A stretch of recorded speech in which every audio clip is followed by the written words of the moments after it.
السلام عليكم ورحمة الله وبركاته. بسم الله الرحمن الرحيم. الحمد لله رب العالمين. اللهم صل على سيدنا محمد. رب اشرح لي صدري ويسر لي أمري واحلل عقدة من لساني يفقهوا قولي. മൗലിദ് എന്ന വാക്കിൻ്റെ അർത്ഥം ജനിച്ച സ്ഥലം, സമയം എന്നൊക്കെയാണ്. ഹബീബായ റസൂലുള്ളാഹി സ്വല്ലല്ലാഹു അലൈഹി വസല്ലമ തങ്ങൾ ജനിച്ച സമയത്തുണ്ടായിരുന്ന ചില അത്ഭുതങ്ങൾ,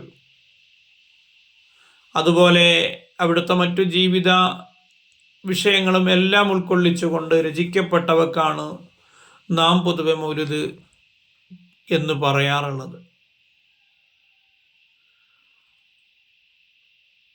ഏതായിരുന്നാലും മൗലിദ് കഴിക്കുന്നത് കൊണ്ട് ലഭിക്കുന്ന നേട്ടങ്ങൾ എന്തൊക്കെയാണ് എന്നാണ് ഇന്ന് നാം ചർച്ച ചെയ്യുന്നത്.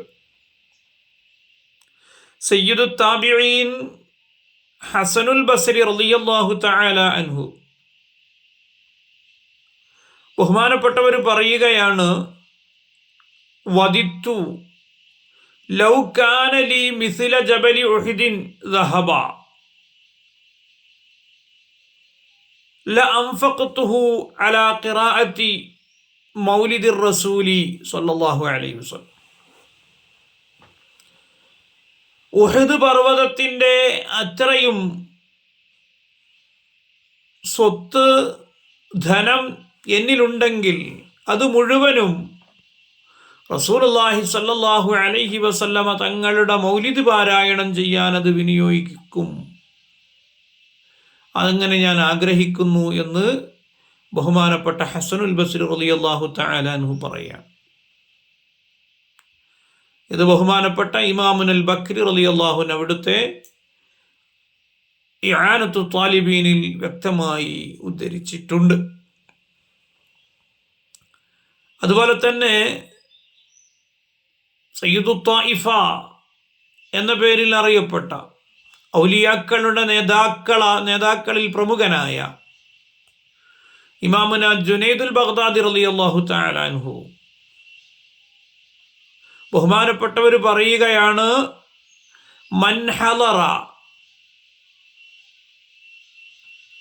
മൗലിദിർ റസൂലി സ്വല്ലല്ലാഹു അലൈഹി വസല്ലം വഅല്ലമ ഖദ്റഹു ഫഖദ് ഫാസ ബിൽ ഈമാൻ. വല്ലവനും റസൂലുള്ളാഹി സ്വല്ലല്ലാഹു അലൈഹി വസല്ലമ തങ്ങളുടെ മൗലിദ് പാരായണം ചെയ്യുന്ന സദസ്സിൽ ഹാജരാവുകയും അതിൻ്റെ മാന്യതയെ പരിഗണിക്കുകയും ചെയ്തു കഴിഞ്ഞാൽ അവൻ ഈമാൻ കൊണ്ട് വിജയിച്ചിരിക്കുന്നു. ഇൻഷാ അല്ലാഹ് ബാക്കി വിഷയങ്ങൾ വരും ദിവസങ്ങളിൽ നമുക്ക് പറയാവുന്നതാണ്. അല്ലാഹു സുബ്ഹാനഹു വ തആല ഹബീബായ റസൂലുള്ളാഹി സ്വല്ലല്ലാഹു അലൈഹി വസല്ലമ തങ്ങളോടുള്ള മഹബ്ബത്ത് നമ്മുടെ ഹൃദയത്തിൽ ഊട്ടിയുറപ്പിച്ചു തരുമാറാവട്ടെ.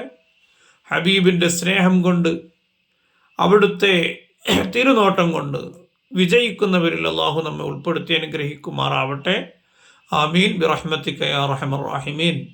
അസ്സലാമു അലൈക്കും വറഹ്മത്തുള്ളാഹി വബറകാതുഹു.